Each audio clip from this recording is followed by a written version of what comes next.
Criollos, un podcast a rienda suelta.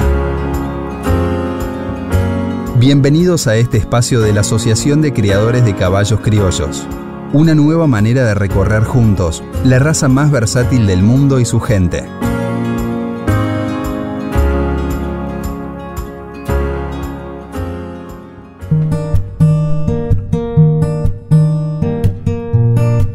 Agradecemos a los sponsors Galicia Rural, Rus Seguros y Equidiet, apoyando al caballo criollo desde siempre.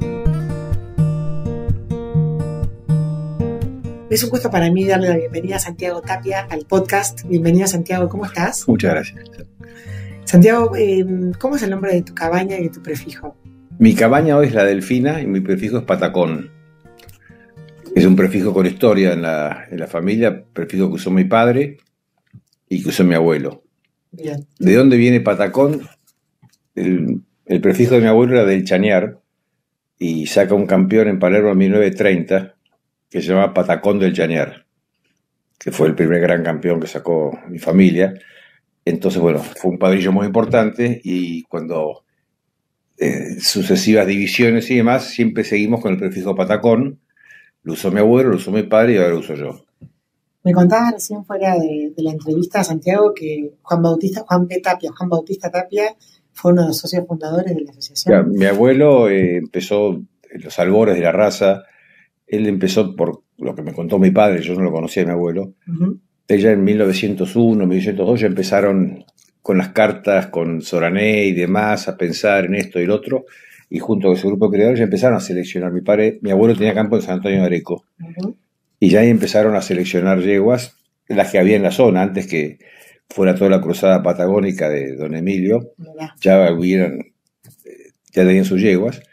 Pero el primer padrillo importante que tuvo mi abuelo se llamaba Chico Cardal. Pero bueno, o sea que ya tenemos en la familia más de un siglo dando vuelta con los caballos. ¡Qué bárbaro! En esa época, un poco hay recuentos históricos que las bagualadas, ¿no?, se manejaban sueltas en la pampa, en los grandes territorios que había, y que había que como que capturar los caballos, ¿no? Por eso había una encerrada de yeguas, entonces iban ya con algún biotipo en la cabeza, Claro. Siempre buscando libre de mestización. En esa época, más que en la conformación, se buscaba animales que no tuvieran signos de mestización. Claro. Y ¿Qué vendría a ser un signo de mestización para la gente que está escuchando? Alzadas, cabezas, grupas, hocicos, esos hollares grandes, cuadrados.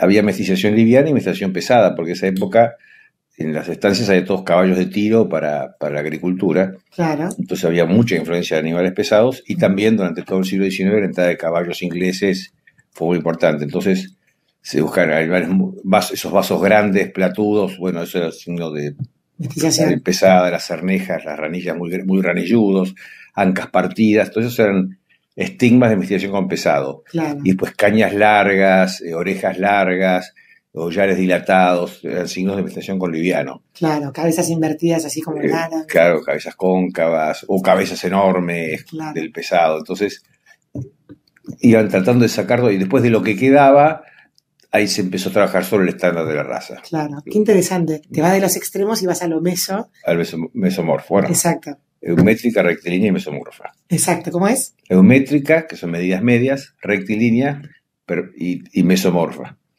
Mesomorfa es cuando no hay el braquimorfo, predomina el diámetro transversal, el dolicomorfo, los longitudinales, los caballos livianos, y el mesomorfo es el criollo. El criollo.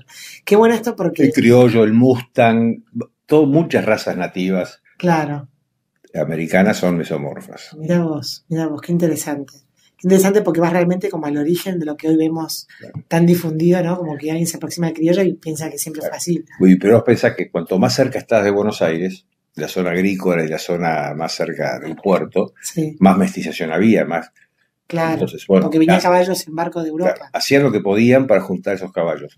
Hasta que Sorané, se va al sur y busca caballos donde era mucho menos probable la mestización, Claro. y trae toda esa caballada allá. Pero acá en Buenos Aires hizo un trabajo importante, los orígenes de los Ballester. Cuanto más te alejabas, más encontrabas libre de mestización los caballos. Claro.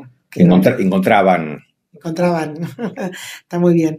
Así que bueno, así que tu abuelo, Juan B. Tapia, le pasa a tu padre de alguna manera la pasión por los caballos. Claro, mi padre sigue esa línea durante muchos años, en Areco primero, después en Saladillo. Ujú. Ahí hace su cabaña, que es prefijo Yanguelén, Sí, y Patacón le seguía, el prefijo Patacón seguía en una sociedad con el señor Lenzi. Ese prefijo Yanguelén hoy lo tiene un hijo mío, Joaquín, y bueno, todos los prefijos que usó la familia los tenemos repartidos con mis hijos, mirá vos. de forma tal que se mantengan, ¿no? ¿Y Ricardo también participó de la asociación?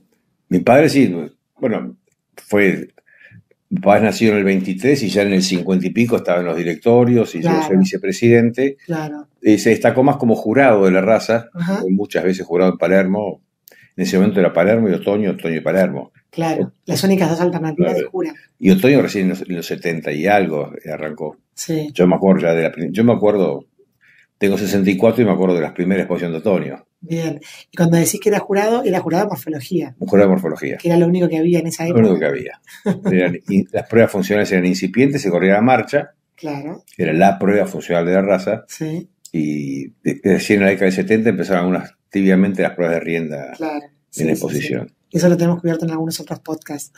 Y así que tu padre era jurado de la raza, mirá vos. Después me tocó a mí ser jurado, y te decía hace un rato, y hoy tuve el orgullo y la emoción de ver a mi hijo jurar Palermo hace 10 minutos. Así que bueno, eso es reconforta que va siguiendo la línea y Así que cuarta generación, qué interesante, muy bueno.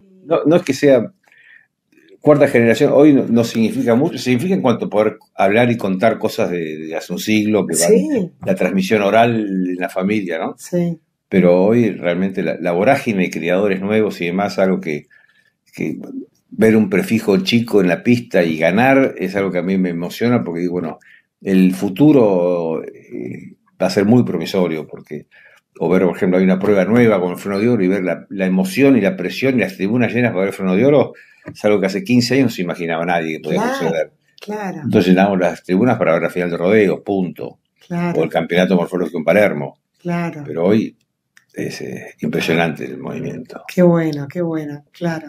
Santiago, durante muchos años tu nombre sonó como referente de la cabaña de la República, una cabaña muy importante que ha hecho mucho por la raza. ¿Querés contarme la anécdota de cómo aterrizaste a ser el administrador de esa cabaña? Bueno, Raúl Moneta tenía campo en el año 85, te hablo. ¿Quién es Raúl Moneta para quien nunca escuchó su nombre? Raúl Moneta, bueno, es el dueño del creador de Cabaña de la República, Ujú. que llegó a ser una cabaña muy importante y relevante y que marcó muchas cosas en la raza. Ujú. No solo por su estructura, volumen, calidad, sino por la fundación de la Escuela de Arte Ecuestre Argentino. El arte ecuestre fue un hito en la raza, en el desarrollo, en la promoción y la comunicación que tuvo la raza a través de la escuadra. Yo creo que fue, sin proponérnoslo, fue un hito, le dio una gran trascendencia, accedió a la televisión, accedimos a la difusión, mucho logró la escuadra que fue usufructuado para bien por toda la raza. Claro, sí, de repente puso al criollo en exposición de valor. Tal Claro, cual. una cosa es, nosotros todos sabíamos lo que puede hacer un criollo en la pista, lo vemos en los rodeos y demás, pero cuando lo que puede hacer un criollo vos lo mostrás en forma de show y lo mostrás por televisión y se difunde y se habla del tema, obviamente tiene una trascendencia que no fue creada para eso, pero salió, ¿no? Salió. Bueno, pero antes de irnos a la escuadra, volvamos a decía, en el año 85 Raúl Moneta tenía campo en el norte, Santiago del Estero, en el Chaco, y decide comprar criollos para criar allá en el norte para hacer caballo de trabajo. Entonces va a una exposición de otoño, llega al remate, tenía campo con 2 socios, Petraque y Radamero, y deciden comprar un lote de yeguas y un par de padrillos. Y justo ese año mi padre había sacado rosado campeón de la exposición y compran el caballo. Entonces yo me había recibido de veterinario hacía 2 meses, tenía 23 años, 24, y bueno, se acerca a hablar con los dueños del caballo que acaba de comprar. ¿Cómo se llamaba el caballo? Yanguelén Gallego. Yanguelén Gallego, que fue un padrillo después de una gran producción muy importante. Entonces se acerca a hablar con los dueños del Gallego, yo me presento, quedamos charlando un rato y demás, y vos qué hacés, qué no hacés. No, yo me recibí de veterinario ahora. Che, esto de los criollos me gusta. Yo tuve criollos de chico, mi padre, mi abuelo. Me gustaría empezar a criar un poco más. Entonces, de golpe, yo fíjate estos gallegos que compré, y le había comprado una jaula a Pedro Ferrecio, le compré una jaula. Digo, vendeme una jaula, es para el norte. Y a otro criador, Rocotaliata, al momento que compro una jaula, es para el norte, más una jaula que compró acá en la rural, porque compró 25 yeguas en el remate. En ese momento habían 100 yeguas salían al remate. La comercialización de la raza era Otoño y Palermo, se vendía solamente, no había remates particulares, Claro. y las únicas exposiciones eran Otoño y Palermo, así que toda la comercialización de la raza era Otoño y Palermo. Y de acá. Había un gran volumen de yeguas en venta, no como ahora. Claro. Entonces, y si por qué no te fijás, yo las voy a dejar en un campito cerca de un amigo. De estos 25 que compré, ¿cuántas son buenas como para Empezar a criar. criar en serio? Y después fui al norte y lo que había comprado, rescaté algunas yeguas que me gustaban, las traje para acá. Claro. En ese momento no tenía el campo en Luján, entonces estábamos en Cardales, en un campo chico, arrendamos unos pedacitos y él tenía en la cabeza buscar un campo grande cerca de Buenos Aires. Bueno, ahí mantuvimos, fuimos armando la cabaña, buscando ya los primeros jinetes, empezamos a entrenar para la marcha, llevar a exposición a animales que habíamos comprado, todavía las crías no eran chicas. Claro.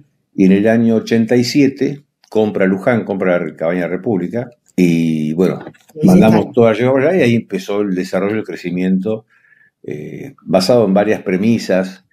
Inicialmente, por un lado, vos podés tener muy buenos caballos, pero necesitas buen personal, porque para preparar para competencias, entonces armamos el equipo de trabajo por un lado y se fue desarrollando las líneas de cría.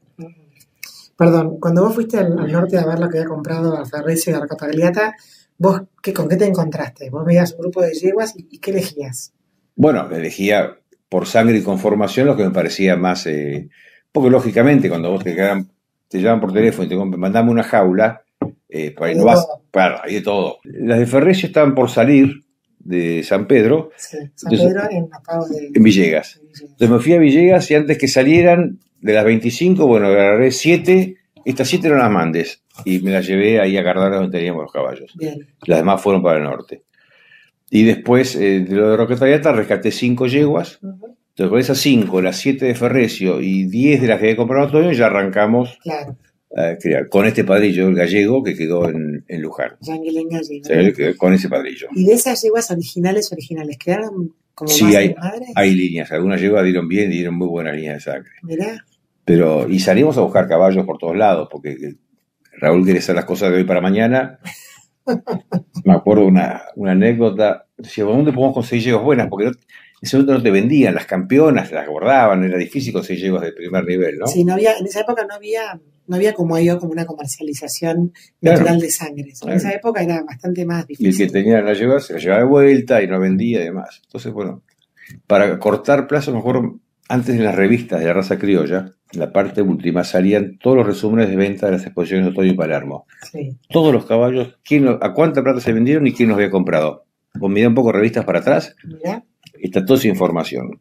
Entonces, me pongo a mirar, de los últimos 10 años, me pongo a mirar todo eso y yo decía, che, esta yegua campeona la compró Pérez. Y Pérez no apareció, nunca compitió, nunca nada. A buscar a Pérez. Che, Pérez, ¿y las yeguas que compraste? Ah, no, compré y las dejé tiradas porque al final me arrepentí. Te las vendo. Entonces, bueno, ¿no sabes las yeguas que conseguimos hurgueteando en cabañas que habían empezado, duraron 2 años, dejaron de criar y estaban las yeguas tiradas? Claro. Y a rescatar yeguas. Mirá vos, así que casi fue un rescate. Sí, y conseguí yeguas de primer nivel, madres de... Obviamente no ibas a buscar una cuarta mención, ibas a buscar una campeona. Después algo interesante que sucedió en la República, que fue una cosa distinta, fue cuando estábamos al año o 2 de empezar, un otoño, mirando la prueba de rienda en ese momento, la Felipe Z. Ballester, y entran las yeguas de Eduardo Ballester, que eran la Diluvio, la Bañera Diluvio, fue 3 veces campeona, y las montaba Martín Contreras, un arreglador chileno y demás. Y la diferencia entre esas yeguas y el resto era importante, abismal, notoria, ¿no? Entonces Boneta me pregunta, ¿por qué es la diferencia? ¿Por los caballos o por los jinetes y la doma? Y yo dije, las dos cosas.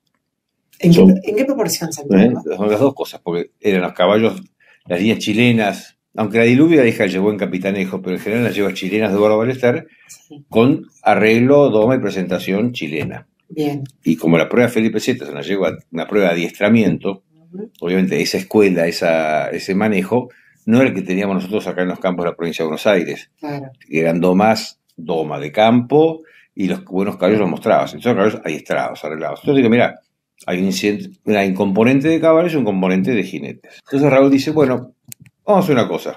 Él muy, muy nacionalista, como siempre, en todas sus cosas.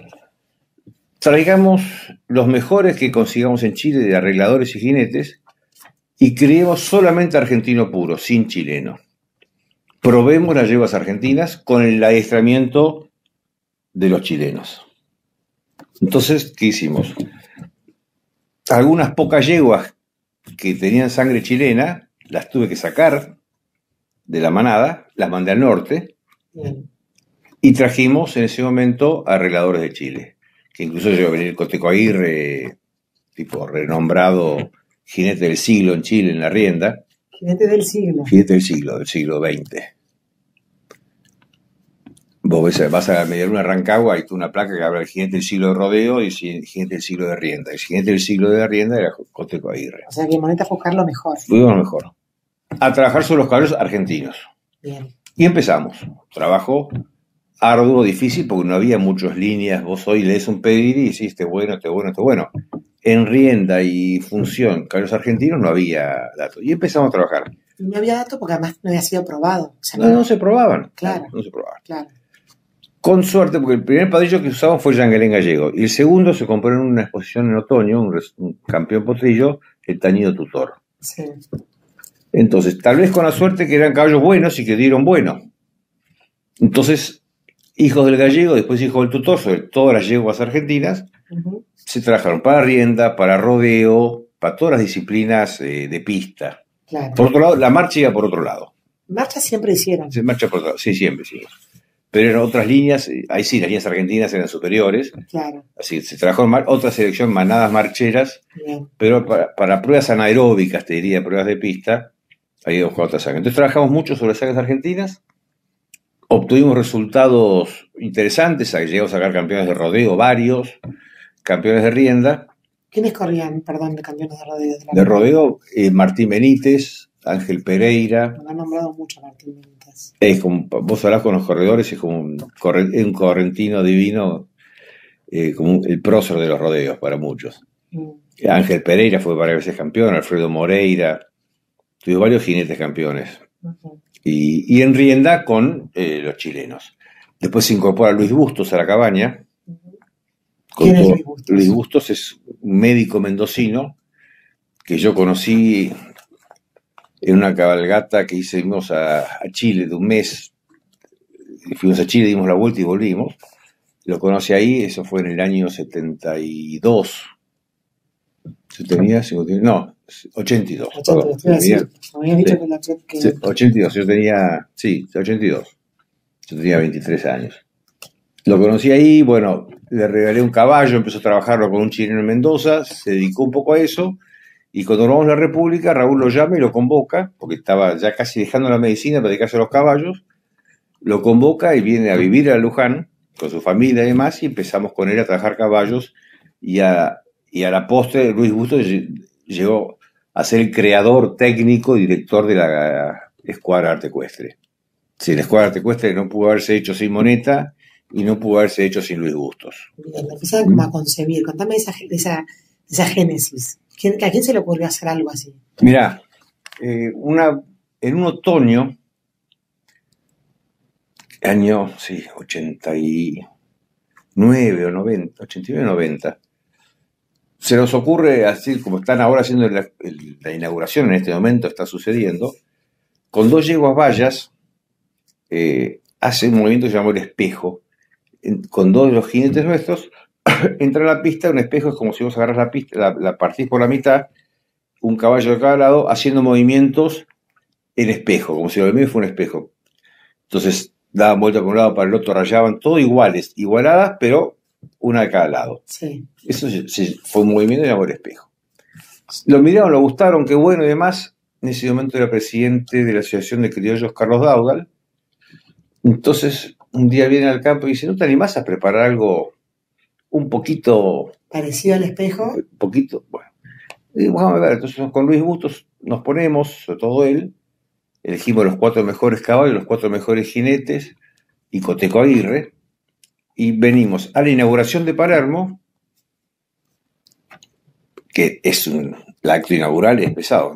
Bueno, termina el discurso, todo esto, y entramos con 5 caballos a hacer los primeros movimientos de lo que fue a la pose la escuadra de arte ecuestre. Fue un éxito. Con el tutor y 4 caballos más, con Ángel Pereira, con Daniel Gugliotti, Luis Bustos.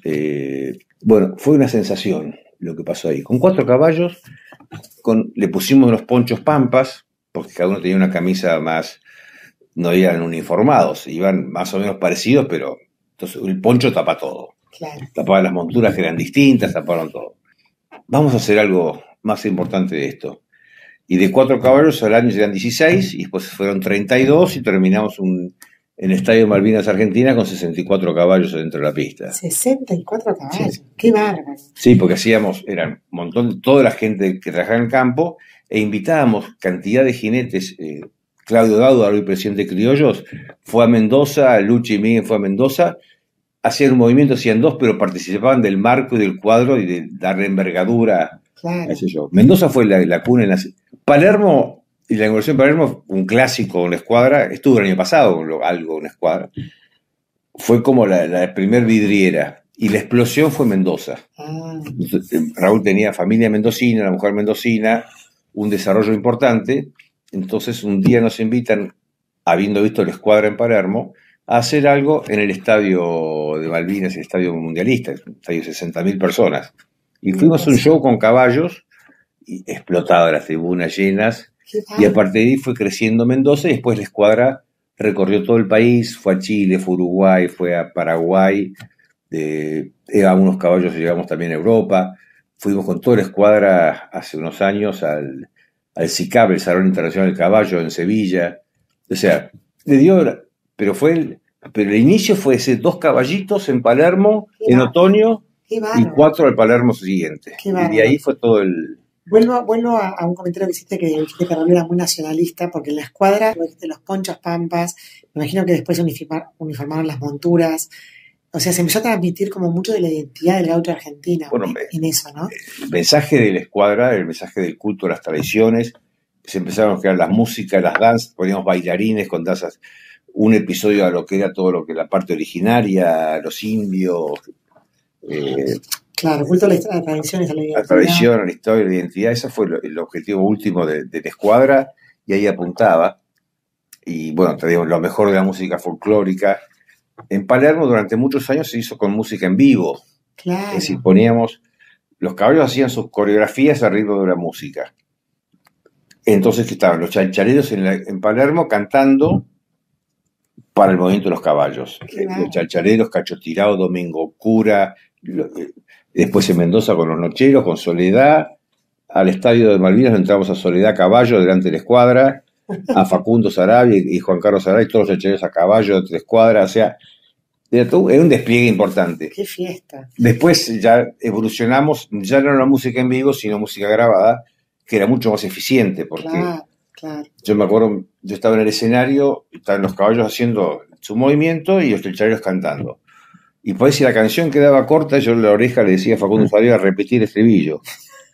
Y si terminaba el movimiento y todavía la canción no terminaba, si vos no cortabas la música, quedaban los caballos parados esperando que termine de cantar los chalchaleros. Claro. Entonces yo le decía a la oreja, saca una estrofa.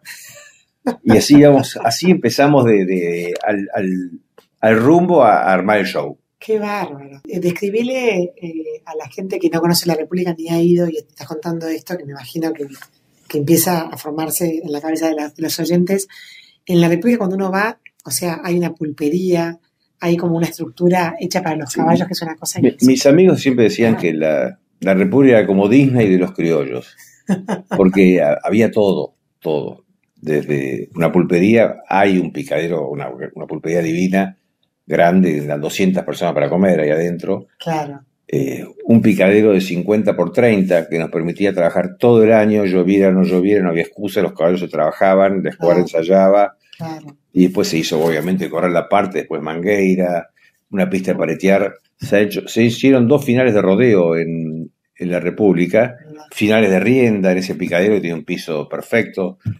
O sea, siempre la República estuvo a disposición de la asociación para lo que necesitara, amén de las clasificatorias y demás.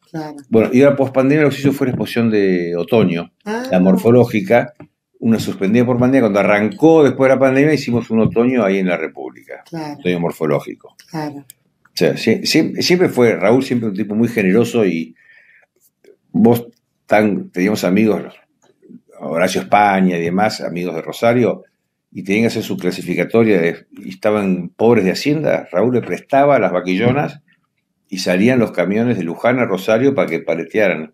Hemos prestado Hacienda por todo el país. En un campo grande había mucha hacienda, se recreaba mucha ternera Angus, entonces era Hacienda divina para paletear. Entonces, tipo muy generoso, brindó todo lo que pudo a la raza. Raúl fue director en la raza, director de la asociación cuando era Ricardo Domínguez presidente. Y bueno, y como te contaba hace un rato, con el tema de criar caballos solo argentinos, bueno, seleccionamos durante 10 años, avanzamos, y cuando llegue el año 90 ya teníamos ubicadas cuáles eran esas mejores líneas argentinas, las habíamos cruzado, mezclado y demás. Y le planteamos con Bustos a Raúl: mirá, ya llegamos hasta acá, a partir de ahora o vamos para atrás, porque ya no tenemos más sangre para probar, o vamos para adelante e incorporamos sangre chilena. Bueno, se decidió incorporar sangre chilena a partir de ese momento. Pero la selección que se hizo de yeguas argentinas demostró que hay muy buenas yeguas, de muy buena función, simplemente que no habían sido probadas, como decías vos hace un rato.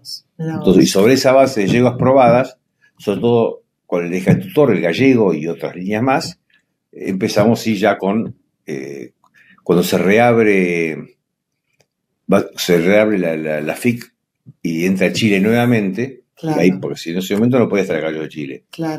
En el año 90-91 se vuelve a abrir, se podía entrar el gallo de Chile.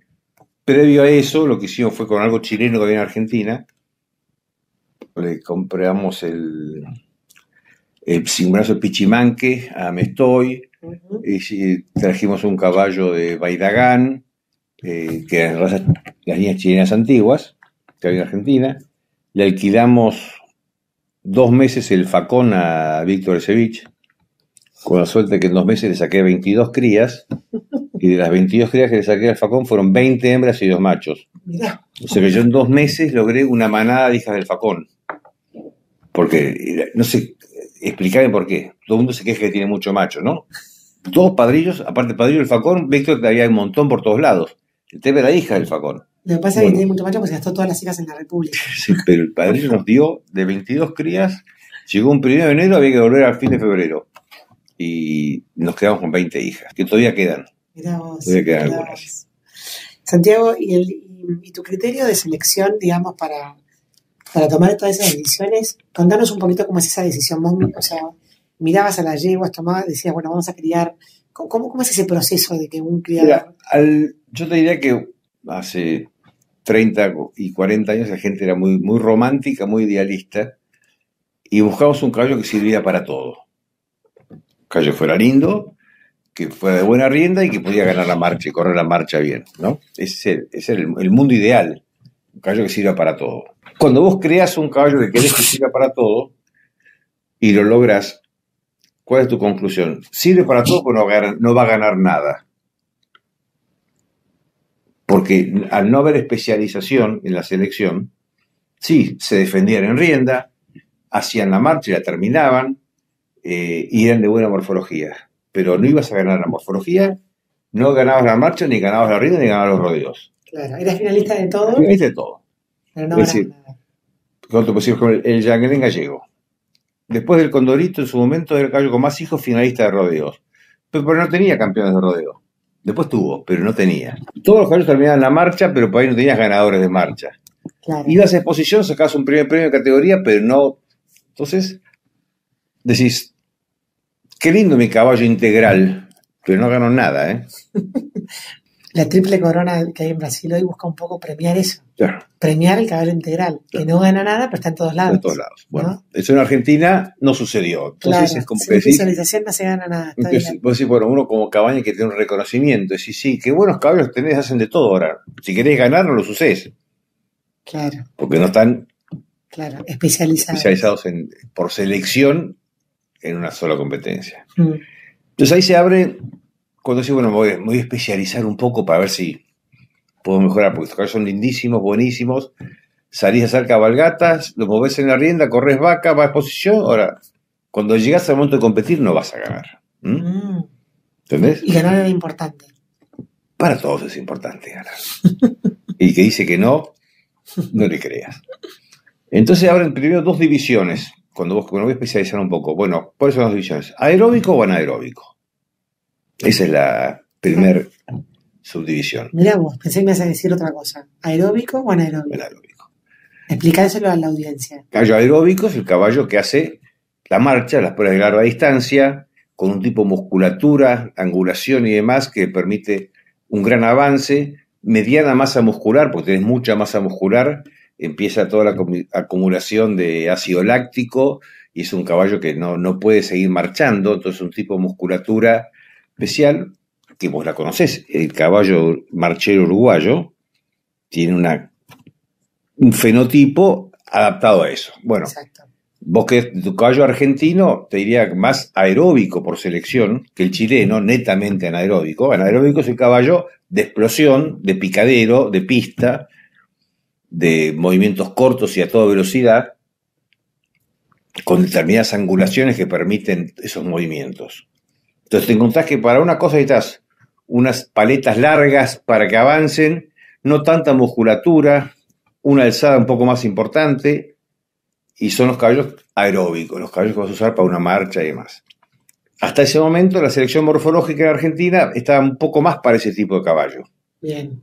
Entonces, ahora, cuando vos ese caballo querías meterlo a paletear, no servía, o era difícil, correr una rienda, todo lo que sea espacios reducidos, no, porque tenía otro tipo de conformación y musculación y demás, que era lo que, tenía lo que te aportaba el caballo chileno, ya con muchos siglos de selección para eso. Claro. Entonces, por eso son los dos grandes campos.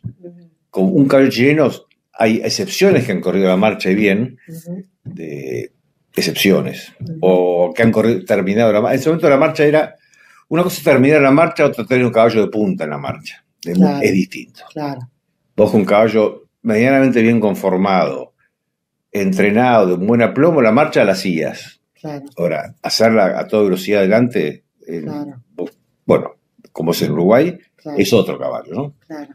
Entonces, bueno, y si vos mezclás las dos cosas, como hacíamos nosotros, queriendo tener un caballo integral, pasaba eso, que entonces, ¿cuál es tu tentación? Tengo mi manada para correr la marcha, mi manada de yeguas de rienda, mi manada de correras de vacas y demás, con tres y otra manada morfológica. Cuatro subtipos dentro de la cabaña. Claro. La República, por su volumen de yeguas, se podía permitir hacer eso, pero bueno, uno trata de tener un caballo integral. Ay, sí, qué difícil. ¿No? Y en ese momento la palabra freno de oro no existía, o era incipiente en Brasil. Freno de oro trató después de condensar un poco un caballo que aguante todos los días de más, o sea, que tenga cierto, no sea solo tan explosivo, pero al tercer día está muerto, Claro. con determinada conformación, pero con explosión en la pista. Trata de condensar un poco eso, pero el freno de oro, todos sus movimientos son anaeróbicos, son todos explosivos de corta distancia, salvo la parte de andares, te diría, pero después es todo explosión, todos esos caballos. Por eso vos en el freno de oro tenés nunca menos de 5 octavos sangre chilena cuando armás las líneas Claro. para arriba, por lo menos. Claro. Ahora es cierto que la resistencia está hecha a lo largo de la prueba. Como son varios días. Sí, pero son varios días anaeróbicos. Claro. No es que corres Claro. 5 etapas de la marcha. Claro, Son no. varios días anaeróbicos con el trabajo nocturno de preparación de cada, viste, que entre un día y otro Sí. les dan para Sí, que sí, tengan. sí. Entonces, obviamente, pero no es, yo no llamo resistencia de lo que De- llamamos prueba de resistencia, Claro. sino llamo un caballo sano, bien aplomado, que no se rompa y que aguante toda esa paliza que tienen encima de tantos días, pero digamos, es otra cosa. La cosa aeróbica es otra cosa. Eso es distinto. Bien. Por eso, es todo anaeróbico el freno de oro. Bien. Digamos, si quise una verdadera prueba integral, debería ser, bueno, ahora o antes o después o en el medio, andás de 10 leguas a 15 metros de legua. Claro, ¿Entendés? claro. Está Y bien. te va a decir, ni loco meto mi caballo a correr. Claro. Y en esa época, vos sacabas una gran campeona en Palermo, te decían, quiero ver en la marcha ahora, como porque había que probar en la marcha, ¿no? Y había que animarse, porque si vos ya sos una gran campeona en la marcha y fracasaba, Claro. decía, sí, muy lindo, pero no sirve para nada. Claro, literal. Bueno, como te dicen ahora, vos ves los campeones morfológicos de 2, 3 años de edad, bueno, vamos a ver cómo está el freno. Y si no va el freno, por algo no habrá ido el freno. Claro. Por ahí se mancó a la salida de Palermo, o le agarró una infosura y no compitió, y no llegó a nada. Pero dicen, bueno, muy linda tu yegua, vamos a ver cómo. Y si no llega, ¿y por qué no llegó el freno? Como uno tuviera la obligación de entrenar o correr vacas o paretear o lo que sea. Sí, a veces querés hacerlo y no podés, económicamente es difícil. Entonces, pero no, si vos no. Cosa que está buena en el fondo decir, bueno, che, muy lindo, pero vamos a probarlo. Sí, sí, sí. No es bueno lo que pasa, mis amigos de cuarto de milla siempre les critico que tienen un caballo que es para presentar en pista, de morfología, otro caballo para hacer cutting, otro para hacer western pleasure, otro para hacer team penning, otro para hacer esto. Los caballos no tienen que ver uno con otro, son líneas, selecciones distintas. Morfológicamente son muy distintos. Distintos también. El caballo de cutting es mucho más chico, el caballo que tiene que ir pegado al piso, viste cómo trabajan y demás. Y vos ves los caballos en exposición del halter allí caminando, y dices, sí, pero están. El cuarto de milla dice, yo quiero caballos para todo el mundo. Entonces, si un señor que no sabe andar a caballo, pero quiere tener caballos, que se dé el gusto de pasearlo de tiro por la pista, porque el tipo no sabe ni andar a caballo. Claro. Entonces le creamos una prueba para el que no anda a caballo. Claro. ¿Entendés? Bueno, 16 subtipos. Claro. En la raza nunca quisimos caer en eso. Claro. Pero vamos cayendo y vamos y venimos y vamos y venimos. Claro. Vos hay siempre habrá líneas que son más morfológicas y líneas que son más funcionales, y te encontrás que, vamos a la prueba de hoy más difundida que el freno de oro, y sí, la verdad que los caballitos que son los que tienen 7,5 de morfología, 7,20, 7,3. Porque los de 8 y pico les cuesta más, porque cada 8 y pico son estructuras, son caballos más pesados, más grandes, los que ganan en morfología, y que después de entrar a una mangueira les queda chiquitita la mangueira, porque son grandes. Claro. Tengo que un caballo más reducido, entonces, bueno, pero volviendo, si querés, a lo que estábamos, a la selección, ¿cómo haces? Sí. Esas son tus opciones. Entonces, a veces por querer tener un caballo tan integral, es un fantástico caballo, pero no es deseable ni apetecible porque no es ganador de distintas disciplinas. ¿Sí? El gallego era un caballo que nos dio campeones de rienda, campeones de rodeo y ganadoras de marcha. ¿Sí? Pero jugaba todo y en el fondo, vos ves, nadie buscaba esas sangres porque buscaba sangres más especializadas, no un caballo que haga de todo. Claro. Porque nadie iba a hacer de todo. Claro. Es como vos cuando yo. Salvo las cabañas grandes que se lo podían permitir. Claro, pero en la República muchísima gente ha venido a empezar a criar y comprar una yegua y consultar y preguntar, y vos lo primero que le decís a un criador nuevo dice, bueno, ¿qué te gusta? Andá, mirá todo. ¿Qué querés? ¿A qué te querés dedicar? Claro. No, mirá, yo no tengo mucha capacidad de doma ni de competencia y demás. Bueno, entonces lo más fácil para vos es crear, apuntar morfología, Claro. que es lo que vas a disfrutar más rápido, vas a pasar bien. Otros quieren correr vacas, otros quieren, o sea, y el que va a correr vacas siempre está bien, elegí líneas, corredores de vacas, pero tratás de que sean caballos lindos, Claro. que sean medianamente lindos, Claro. ¿no? Pero en el fondo, vos en la base de tu consejo sí decís que se busca el caballo integral. Sí, ¿qué te gusta y qué sos capaz de hacer? Claro, claro. Es que qué dedicación le puedes dar. Gente que ahí empieza en 8, tiene 4 o 5 yeguas, después tiene 400, o sea, Claro. que te empieza no sabes cómo termina, pero cuando arrancás, hay provincias especializadas. Vos vas a Mendoza Claro. y no le hables ni correr a marcha, y en su momento no le hablas de freno de oro. Claro. Ellos estaban con Correr la aparte. rienda, correr la parte. Sí. Entonces, bueno, obviamente estaban buscando sangres aptas para eso. Claro. Pero siempre en Mendoza digo, cuiden la morfología. Porque vos, cuando te especializás de una cosa, te alejas de la otra. En Chile, mira, yo fui mucho, viajé, estuve más. Ellos tienen su rodeo y todo lo que sirve para rodeo es bueno y lo que no sirve es malo. Por eso, ahí va ese concepto entonces, que me dijeron. O sea, entonces de golpe decís, che. Como se reventaron los caballos en Chile porque solamente especializaban para rodeo. Sí, el ganado que estamos corriendo allá de la hacienda, Holando, que corre en Chile, ahora es más chica, se va a criar menos. Ah, está un caballo más chico entonces. Claro. Es como que adoptás el caballo a la vaca. Claro. No la vaca el caballo. Claro. Entonces, pues en Chile tenés, bueno, si un caballo 1.35 aprieta bien, no me importa. Es buenísimo, lo multiplico. Claro. Han perdido el rango. Entonces, el estándar se fue adaptando a la prueba y la prueba a otras circunstancias. Claro. ¿Sí? Ahora, que la prueba, que el rodeo lo hacen bien y aprietan como los dioses. ¿Sí? Ya nadie lo discute. Nadie discute. Y que la boca que tienen, el arreglo que tienen, es superlativo. Pero vos fíjate que fue pasando que en la prueba de rienda, te diría que hace varios años veías que los caballos finalistas de rienda en Chile eran casi inferiores a los de Argentina. Porque acá se trabaja de otra forma, porque había unas tiranías chilenas, pero con algunas sangres argentinas también incorporadas. Claro. Y porque acá se le dio más paciencia para hacerlos. En Chile la rienda fue perdiendo espacio y es todo rodeo. Mirá. Y el rodeo es un arreglo rápido y a correr vacas. Mirá. Entonces un poco pierde la calidad también si los buenos caballos chilenos todavía fueron caballos muy arreglados en la boca y después los llevaron al corral. Y con buena boca el corral son mejores, indudablemente, el mismo caballo. Claro. Entonces, bueno, pero el tema que es la selección unilateral, vos por ejemplo, Chile, o yo pongo de ejemplo los marcheros en Uruguay. Claro. No pueden convivir en una pista de exposiciones uno con otro, ¿no? Claro. Entonces, esos son los ejemplos clarísimos de selección unilateral. Claro. Pero ¿qué hace? ¿El corre marcha de Uruguay? ¿Le importa? No, che, tengo 1 centímetro de más. No importa, la va a correr, si bueno, va a correr. Claro. Y en Chile tiene 1 centímetro menos de estándar, le va a apretar la vaca igual. Claro. Entonces, ¿cuál es la selección integral?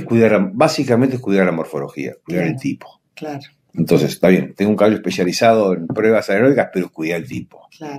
Tengo un caballo que va a correr la marcha, pero cuida el tipo. Claro. Y en ese camino yo veo que Brasil y Argentina están más alineados. Sí, sí, sin duda. Y Uruguay también, sacando el extremismo de la marcha. Sacando la marcha, extremismo, subtipo. Es un subtipo. Sí, subtipo. Yo, para otras caballas, he traído caballo de Uruguay para hacer marcheros y cruzar con yeguas argentinas marcheras y los resultados son óptimos. Pero cuando ves la producción, dices, bueno, nos vamos a preparar estos que están encuadrados en el tipo. Claro. El que no se encuadre en el tipo que nos gusta acá, ni lo intentes. Claro. ¿Sabes por qué no lo intentes? Porque seguro que es buenísimo. Y si lo preparo y entreno y gano, lo voy a multiplicar después. Claro. Entonces mejor ni saber. Mejor ni ignorarlo. Entonces, ¿cuál es el consejo? Hacer la prueba que te guste, porque hoy se trata de hacer pruebas, pero cuidar el tipo. Cuidar la conformación, cuidar el sello racial, cuidar que tenga buena cerda, cuidar que se vea criollo. Siempre yo le digo a todos, un caballo criollo, vos vas por la ruta a 140 km por hora y hay un potrero y más allá del pelo vos pasás a 140 y decís, mira un criollo. A golpe de vista. A golpe de vista, vos es un criollo, el sello. Cuiden eso. Cuiden el sello. Después de divertirte, corre vaca, freno de oro, lo que sea. Pero el tipo no lo pierdan nunca. Y no es porque diga para ir a Palermo a morfología, no. Es por el tipo. Claro. Y vos vas hoy, ves ahora enseguida la final de rodeos, y vas a ver como todos los que están corriendo vacas están cuidando el tipo. Sí. Hace unos años vos veías caballos correr vacas que eran dudosos, orilleros y demás. Hoy ya se está enfocando. ¿Haberle agregado puntaje de morfología a los rodeos te parece que sumó? Mira, yo te voy a decir la verdad, en su momento no estuve de acuerdo yo cuando se planteó el punto morfológico. Creo que es mi meta deportiva, es decir, tiene que ganar el mejor, porque es una prueba deportiva, es como una carrera de velocidad. Porque yo le puedo poner morfología al rodeo porque pongo 2 puntos, pero si es una prueba de velocidad, ¿cómo le pongo morfología? Imposible.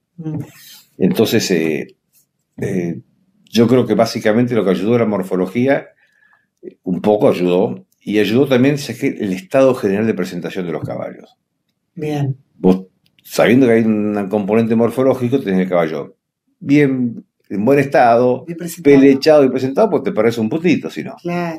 Entonces, Antes muchos veníamos con los caballos agarrados del campo, estaba en un potrero, peludo, buenísimo, entrenado, pero estaba, ¿qué te importaba el estado? Hoy los caballos están puestos bien preparados. Entonces el show, eso hace el show, la presentación. Claro. De la misma forma que vos veías los jinetes, la yunta, todos vestidos iguales, misma camisa, mismo pañuelo, mismo sombrero, porque era yunta, pero tiene un caballo peludo, un caballo flaco y demás. Hoy el show está bien armado. Yo creo que la morfología ha colaborado, el puntaje morfológico, porque claro.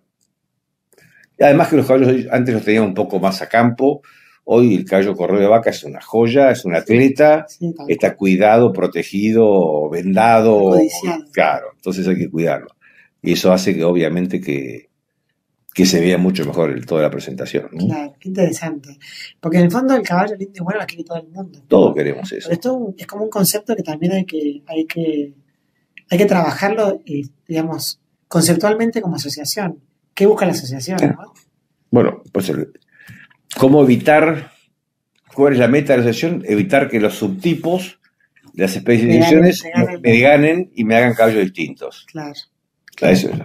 Sabiendo que va a suceder, pero que no sea tanto. Claro. Tratar de tener márgenes a esa especificidad. Claro.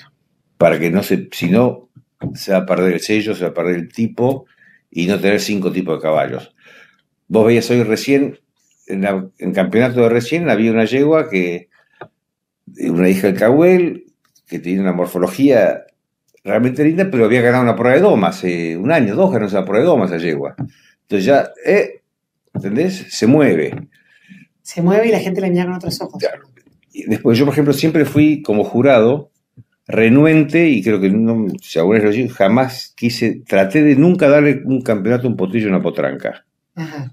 Nunca. ¿Por qué? ¿Por qué? Primero porque no los vi montados. Bien, no entran domados. No entran domados. Entonces ya, yo de los otros caballos puedo ver, si vos vas a un animal adulto, lo castigás porque tiene malas condiciones como montado en su presentación, y lo castigás pese a una buena morfología, yo el potrillo por esto tremendo a uno que no sirve para nada. Eso por un lado. Ser montado es a paridad prefiero el montado. Bien. Y después, en los caballos nuevos, si son demasiado precoces, no es lo que la raza busca, ni tuvo, ni caracteriza la demasiada precocidad. Entonces vos decís, che, y si después crece mucho, crece poco, no crece, esto que el otro, entonces, entre un buen potrillo y un buen adulto, siempre le doy al buen adulto. Y el potrillo, si realmente es bueno, el año que viene tiene que ser mejor. Claro. Que vuelva. Claro. En cambio, el adulto está terminado. Es claro. Así, no va a cambiar. Claro. Entonces, entre un buen potrillo y un buen adulto, siempre, a veces te pasa que los potrillos son muy superiores a los adultos, no tenés más remedio. Claro. Pero pudiendo evitarlo, yo siempre como jurado, es más, soy predecible, la gente cuando yo juraba traía un potrillo, yo sí que llega hasta ahí. No, por ahí un cuarto mejor, pero siempre traté de... Es más, yo he definido muchos campeonatos importantes por los movimientos entre caballos. Claro. Muchos grandes campeonatos se han definido en mi cabeza, aparte éramos jurados únicos antes, no dobles, por el recuerdo de la mansedumbre, cuando era admisión de mansedumbre, caballos torpes y demás, sí, bueno, lindísimo, llega al campeonato y estoy un torpe y un caballo que se mueve bien. Entonces, bueno, pero eso lo puedo ver en los montados. Claro. Entonces, si vos usás esa herramienta para definir un juzgamiento, cómo se mueve, cómo galopó, qué soltura tiene, la colocación de cuello, si va flexionado o no flexionado, si va gacho, etc. Si uso esas herramientas para decidir un premio, aquellas que no les veo la herramienta, es injusto. Es injusto para los que se arriesgaron a mostrar. Antes, ¿te acuerdas que teníamos categorías en adultos y en 10 años de cabresto de montado? Vos elegías si eras cabresto montado. Claro. Históricamente fue una mini revolución que el caballo se presentara en morfología montado. Montado, claro. Eso fue todo un antes y un después. No sabía que era optativo. Claro, tenías adulto montado o adulto cabresto. Para traer un cabresto había que traer un montado. Si tenías uno solo, tenía que ser montado. Se fue apretando, paulatinamente, dándole tiempo. Para no salir un día para otro. Conseguiste un domador, fíjate esto y lo otro, se fue achicando hasta un día todo lo que es montado. Los potrillos, por suerte para mí, siguen siendo de cabresto. Claro. No estoy de acuerdo con domar potrillos. Se doma temprano, claro. Domar potrillos no estoy de acuerdo, sobre todo hoy, con el nivel de preparación que hay de los caballos, de engordarlos, engrasarlos, y encima hay que domarlos con 18 o 20 meses. No. Y esto que te digo yo, de dar los premios a los a los caballos montados más grandes y demás, está plasmado, es un pensamiento familiar. Mi padre hace 40 años puso un premio particular en Palermo, llamado Premio Juan B. Tapia, que es el mejor reproductor no potrillo. Mira, o sea que lo traes. Es como decir, bueno, es lo que pensamos nosotros. El Premio Juan B. Tapia es el mejor reproductor de 3 años, adulto menor, adulto mayor. Entonces, si gana campeón un potrillo, el reservado es 3 años, bueno, ese se lleva el Premio Juan B. Tapia. No le importa nada a nadie, en el fondo, quién va a hacer algo por Juan B. Tapia, pero es una forma de tradicionalmente marcar una forma de pensar. Santiago, bueno, haber manejado esa escala durante tantos años debe haber sido una experiencia muy importante para vos. Fuerte y agotadora, sí.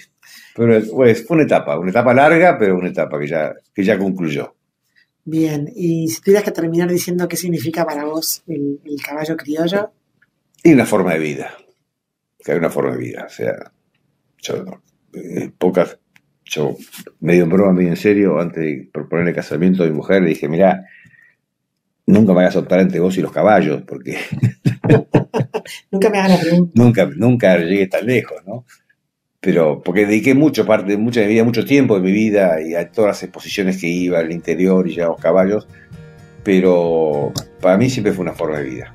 Y veo que para dos de mis 4 hijos también, entonces, y otro tercero que también no está dedicado a los caballos, pero paleteó y corrió, hizo todo lo que pudo arriba de un caballo de chico.